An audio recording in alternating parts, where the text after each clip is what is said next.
32장은 욥기 전체의 결론입니다. 오늘 본문은 하나님의 질문에 대한 욥의 대답과 욥의 마지막 모습을 다룹니다. 오늘 본문 앞부분은 욥의 대답이지만 욥이 하나님 앞에서 회개하였다는 내용입니다. 2절을 보면 주께서는 못하실 일이 없사오며 무슨 계획이든지 못 이루실 것이 없는 줄 안다고 고백합니다. 그러면서 욥은 3절에서 무지한 말로 이치를 가리는 자가 누구니까? 라고 스스로 묻고 나는 깨닫지도 못한 일을 말하였고 스스로 알 수도 없고 헤아리기도 어려운 일을 말하였나이다 라고 답합니다. 3절에 언급된 욥의 말은 사실 38장에서 하나님이 하셨던 말씀 무지한 말로 생각을 어둡게 하는 자가 누구냐라는 질문을 상기시키는데 욥은 자신이 그런 사람이라는 점을 시인한 것입니다. 6절을 보면 욥은 내가 스스로 거두어드리고 티끌과 제 가운데서 회개하나이다 라고 말하며 하나님께 회개하는 모습을 보입니다. 이와 함께 하나님은 욥의 세 친구들 역시 욥과 같이 옳지 못한 말을 했다는 점을 지적하시며 욥에게 가서 자신들을 위해 번제를 드리라고 명령하십니다.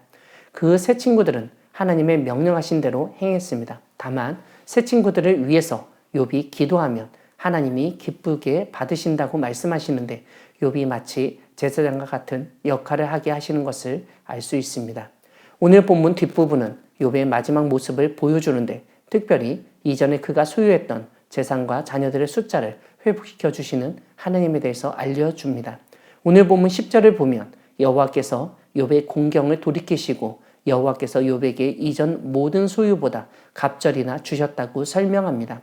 그래서 그의 모든 형제와 자매와 이전에 알던 이들이 다 와서 그의 집에서 그와 함께 음식을 먹고 여호와께서 그에게 내리신 모든 재앙에 관하여 그를 위하여 슬퍼하며 위로하였다고 설명합니다.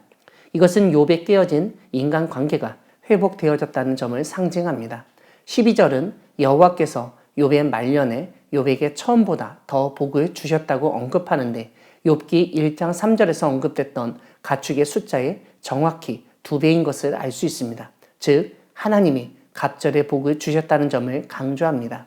다만 자녀들의 숫자는 1장 2절에 언급된 그대로 아들 7명과 딸 3명으로 회복시키셨습니다.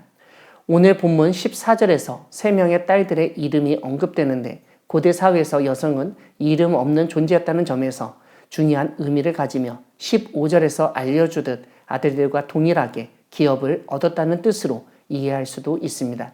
오늘 본문 16절은 욥이 그 후에 140년을 살았다고 알려주는데 하나님이 욥의 수명까지도 연장시켜 주시고 자손 4대를 볼 수 있는 복을 주셨다는 점을 보여줍니다.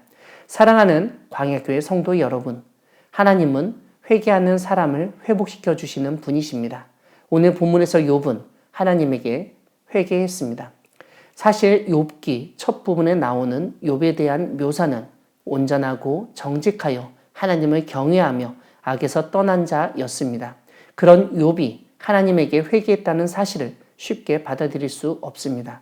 왜냐하면 우리는 회개라는 것은 죄를 지은 사람이 하는 것이라고 생각하기 때문입니다.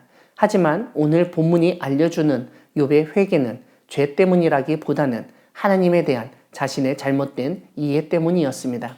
이런 점에서 우리는 하나님에 대해서 하는 모든 잘못된 말과 행동, 생각까지도 우리의 회개의 대상이 된다는 점을 깨닫게 됩니다. 오늘 본문은 욥이 회개하자 하나님이 그를 회복시켜 주셨다고 설명합니다. 특별히 10절을 보면 하나님이 욥의 공경을 돌이키셨다고 알려주는데 하나님은 회복시키시는 분이심을 잘 보여줍니다.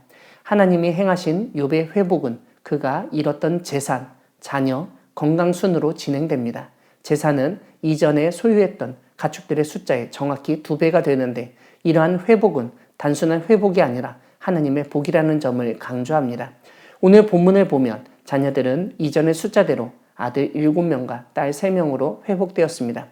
자녀의 숫자가 동일하게 회복되어졌다는 것은 자녀를 잃은 상실감을 하나님이 없애주시고 채워주셨다는 것을 의미합니다. 마지막으로 하나님은 욥의 건강도 회복시켜 주셨습니다. 이것은 욥이 아들 7명과 딸 3명을 낳았다는 사실과 함께 140년을 더 살았다는 점에서도 확인할 수 있습니다. 이러한 욥의 이야기는 결국 하나님은 우리의 삶을 회복시켜 주시고 온전한 삶을 살아가도록 인도하시고 도와주시는 분이심을 보여줍니다. 살아가다 보면 우리 역시 욥처럼 재산을 잃을 때도 있고 가족을 잃을 때도 있고 건강을 잃을 때도 있습니다. 하지만 하나님이 우리의 모든 것을 회복해 주심을 믿으시기 바랍니다. 마지막 때에 우리를 온전히 회복시키실 하나님을 믿으며 인생에서 겪는 고통과 고난을 잘 견디며 나아가는 우리 모두가 되기를 소망합니다. 아멘.